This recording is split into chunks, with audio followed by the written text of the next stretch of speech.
എവിടക്കാ തവള നമ്മൾ പോണു? നമ്മള് വൈത്തിരി പാർക്കൊക്കെ വന്നാണേ. വൈത്തിരിന്റെ പാർക്ക് പറഞ്ഞോ? പഠിച്ച തമ്പുരാനെ, വൈത്തിരിന്റെ പാർക്കോ? ഒരു ബൈക്ക് വന്നിട്ട് നീ തുമ്പി പോണാക്കാൻ പോണ്ട. കൂട്ടം തെറ്റിയിട്ട് പിന്നെ ഞാൻ ഉണ്ടാവില്ല കൊണ്ടുവരാൻ. ഇതിലാ തവളനെ കണ്ടോ? പൂവങ്കോയല്ല, തവളേനെ ഞാൻ ചോദിച്ചേ.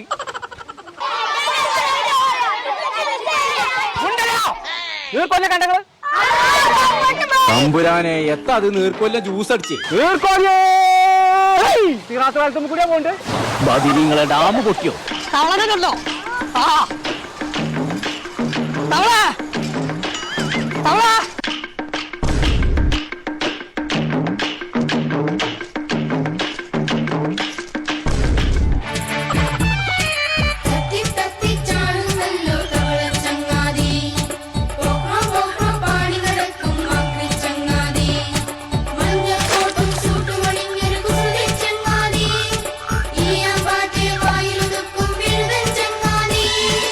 ചങ്കള നമ്മളിപ്പോൾ ഉള്ളത് വയനാടുള്ള വൈത്തിരി പാർക്കിലാണ്. ഇവരെ 2ാം വാർഷികത്തോടനുബന്ധിച്ച് 3 പുതിയ അടിപൊളി വാട്ടർ റൈഡുകളാണ് വന്നിട്ടുള്ളത്. ഫാമിലിക്കും സ്കൂൾ കുട്ടികൾക്കൊക്കെ അടിച്ചു പൊളിക്കാൻ പറ്റിയ ഒരു 1.5 പാർക്ക്. സ്കൂൾ കുട്ടികൾക്കൊക്കെ ഫുഡ് അടക്കം പ്രത്യേക പാക്കേജാണ് ഇവർ ഒരുക്കിയിട്ടുള്ളത്. അപ്പൊ ചെറിയൊരു ഒഴിവ് കിട്ടുകയാണെന്നുണ്ടെങ്കിൽ പേര അടച്ചുകൂട്ടിക്കാണ് നേരെ ഇങ്ങോട്ട് പോകുന്നോളി. നമ്മളെ വയനാടുള്ള വൈത്തിരി പാർക്ക് കളിച്ച് കുളിച്ച് രസിച്ചാണ് പോവാം.